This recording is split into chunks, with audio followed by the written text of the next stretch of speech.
Leveling a skill line in just 15 minutes might sound unrealistic, but it's possible, and actually pretty simple. Today I'll show you the method I use to max out all of my subclassing skill lines. As you probably already guessed from the title, it's a Blackrose Prison. A lot of players already know about it, but in this video I'll break down the details that let you farm it fast.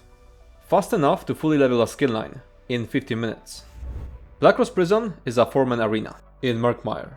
On normal difficulty, the second round of the first arena can be reset repeatedly for massive XP. It's about 7 times faster than farming Dolmens, which is the most common XP method. The setup takes a bit of work, but you only need to do it once per account. After that, the only cost is ambrosia, or other consumables. It's the fastest XP method in the game, short of only writs, and those are just converting gold into XP, and at the moment they're really expensive. Blackrose is the fastest regular method. It's extremely fast, but not that easy to execute, and not accessible to brand new characters. You can still do it, but low damage will drop your XP rate to something closer to easier methods, like Skyreach. Let's first go over the numbers. The Blackrose Prison method yields 26,902 XP per round. However, clear time varies greatly depending on player skill. For this breakdown, we'll assume an average clear loop, which means killing the adds, dying and respawning, takes 75 seconds. This results in 48 rounds per hour, totaling 1,291,000 XP per hour. With a 3.71 multiplier, accounting for all XP buffs we'll get access to, this becomes 4,790,000 XP per hour. Faster clears can push this as high as 5,936,000 per hour. During a double XP event, the multiplier increases to 4.71. This results in 6,082,000 XP per hour at an average clear speed, and 7,536,000 if you're faster. All of the numbers come from Lucht. He's a guy who does extensive XP testing and also does solo dungeon trifectas. You can find a link to his channel in the description. He's also working on a much bigger video that goes over the intricacies of XP in ESO. Now I'm gonna go over everything you need to prepare before starting your Blackrose Prison loops, including gear, skills and consumables to make sure you get the most XP with the least downtime. First, we need to stack up as many XP buffs as possible. The biggest XP boost comes from either XP scrolls or ambrosia. You can't use both at the same time. Ambrosia is crafted alternative to scrolls, but lasts for less time. Scrolls aren't worth buying, so only use them if you have extras from daily rewards. Otherwise, get ambrosia. Base ambrosia lasts 30 minutes, but the provisioning skill line's Connoisseur passive can extend it up to 50 minutes. Note that the Rationer CP does not affect ambrosia's duration. XP bonuses from these come in 50, 100 and 150%. The 150% ambrosia can be expensive, but the 100% version is cheap and affordable for everyone. The training trait on armor and weapons grants 86% bonus XP from kills, when applied to all gear pieces. With the Heartland Conqueror set, this increases to 95%. However, the extra 9% is additive and only raises total XP from kills, from 371% to 380%. This is roughly a 2% increase, making faster killing gear a better choice. Being in a group grants you a 10% bonus for XP from kills, and as long as the group doesn't go above 2 people, you don't get any XP penalty from it. The Morals Whispers mythic grants a 15% bonus with all lore books collected. You get a 10% bonus if you have ESO Plus subscription active. There is also a 100% bonus during an XP event. There is also 10% from Ring of Mara and 1% from High Elf's Highborn racial passive, but these are negligible and impractical, so they are ignored here. Assuming you use 150% ambrosia or a scroll, full training gear without Heartland Conqueror, have ESO Plus active, have Morals Whispers, and are in a group with no active XP event, your total XP modifier from kills is 3.71. With an active XP event, it increases to 4.71. Now, this is the skill setup. Fill the 4 front bar slots, plus your front bar ultimate slot, with the skills you want to level. Having skills equipped from a skill line increases how fast that skill line gains experience. Now let me explain the skills. Pulsar is a very strong AoE spammable. We will be using a lightning staff, and lightning pulsar deals increased damage based on number of enemies hit, and will be surrounded by lots of enemies. Elemental Blockade is a ground AoE which you'll pre-place before the adds spawn. It will deal a lot of damage thanks to Crushing Wall, and trigger your Bugbear weapon enchantment. Razor Caltrops is a ground AoE, which you'll once again pre-place before the adds spawn. It will debuff enemies with Major Breach. reducing their armor by 5948. Critical Surge is an ability that heals you whenever you deal critical damage. It will proc a lot due to your pre-place Grunt AoEs, and it will keep you alive. With the 33-second duration, it will conveniently run out exactly when you're supposed to die.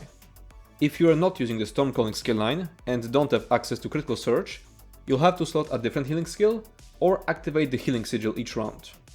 Silver Leash is a chain ability which you'll use to stack adds before killing them with Pulsar. Balance is a health costing ability which you'll use to bring your health down at the end of the round in order to get yourself killed. It will also grant you Major Resolve, which will help you survive before that. And Elemental Rage is a Grunt AoE which you'll pre-place before the second wave of adds spawn. And one additional tip, sometimes the skills you're leveling can be actually useful, which can add some variety to the rotation. Now moving on to gear. The most important set is Pelenel's Wrath. With this set, killing enemies grants you 100 weapon and spell damage, a damage shield, and applies an Oblivion dot to you. This dot will help us die faster at the end of the round, significantly increasing speed of a full round cycle. Next we have Macabre Vintage. This set will deal a lot of damage to the remaining adds, as soon as you kill at least one of them. Then we have Mora's Whispers, provides a decent amount of critical chance, and an additional 15% XP bonus, depending on your amount of collected lore books. You can run either Stamina or Magicka enchants on your body, as long as you commit to one type. Do not mix them. Sustain won't be an issue because we'll have infinite sustain from the sustain sigil. Bloodthirsty trait isn't crucial, you can keep your Macabre Vintage jewelry with its default robust trait, with minimal speed loss. Slimecrow, Crushing Wall, and Mora's Whispers aren't crucial, so don't bother farming them specifically for this method, if you don't already own them. Moving on to champion points. In the blue tree, you want to use Master at Arms, Biting Aura, Fighting Finesse, and Wrathful Strikes. In the red tree, you want to use Boundless Vitality, Celerity, Thrill of the Hunt, and Fortified. As for Mundus, use the Lover, which increases armor penetration by 2744. As for attributes, put either 64 points into Stamina or 64 points into Magicka. The Sustain Sigil will take care of our Sustain, so you can choose either resource, as long as you commit to one of them. As for food, first option is Bystat food, either Braised Rabbit with Spring Vegetables or Solitude Salmon Millet Soup, which provide max health and either max stamina or max magicka, depending on which resource you already committed to. You could also use one-stat food, like for example Hearty Garlic Corn Chowder or Tomato Garlic Chutney. Use whichever corresponds with the resource you already committed to. Use it if you're surviving fine and don't need the max health from Bystat food. As for potions, use the Weapon Power potions. They will provide you with Major Savagery, and if you're not using Critical Surge, also with Major Brutality. You can craft them by combining Blessed Thistle, Dragon Thorn, and Wormwood. If you're using the Dark Magic skill line, you can get a tiny bit more crit chance by using Spell Power potions. They will provide Major Prophecy instead of Major Savagery, which are usually functionally the same thing, but Major Savagery wouldn't stack with the amount of Prophecy you get from Exploitation passive from the Dark Magic skill line. You can craft them by combining Lady Smoke, Namira's Rot, and Cornflower. Now moving on to the actual gameplay. The Blackrose Prison leveling method involves repeatedly resetting the second round of the first arena on normal difficulty. This round features many low health enemies that die quickly and grant high experience. You clear all the small enemies but leave the Imperial Dread Knight alive. Once it's the only one left, you spam Balance to lower your health, allowing Pelenel's Wrath to kill you and reset the round. The method is convenient and gives you time during resets to swap out the front bar skills you're leveling. So here's a list of steps. Start on top of the Sustain Sigil. Cast Critical Surge and Balance before the round starts. Use the Sigil when the round starts. Run to the Fire Mage, cast Razor Caltrops and Elemental Blockade. Chain the two close adds. Wait for the other two adds to come within 22 meter range. Block during that time. You can sustain that thanks to the Sustain Sigil. Do not kill the adds which are already stacked, because you'll need them to trigger Macabre Vintage. Chain the two other adds. And then spam Pulsar until the adds are dead.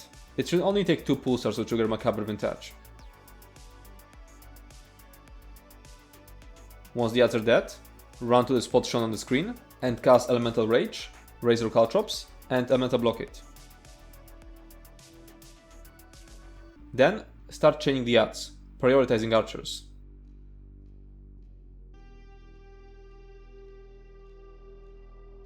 Spam Pulsar until the ads are dead. It should only take 2 Pulsars to trigger Macabre Vintage. Then run to the middle, cast Razor Caltrops and Elemental Blockade. Then chain the 4 archers. Pulsar until the 4 archers are dead. And then spam Balance until Pelna's Wrath kill you. Rinse and repeat. On this map, the yellow circle marks the location of the Healing Sigil, which you should use if you don't have access to Critical Search. You can use it during step 7, since you were supposed to wait during that time anyway. If anything is still unclear, you can ask questions in the comments and I'll try to answer them and possibly add them to the frequently asked questions section on the website guide. And that's it for this video.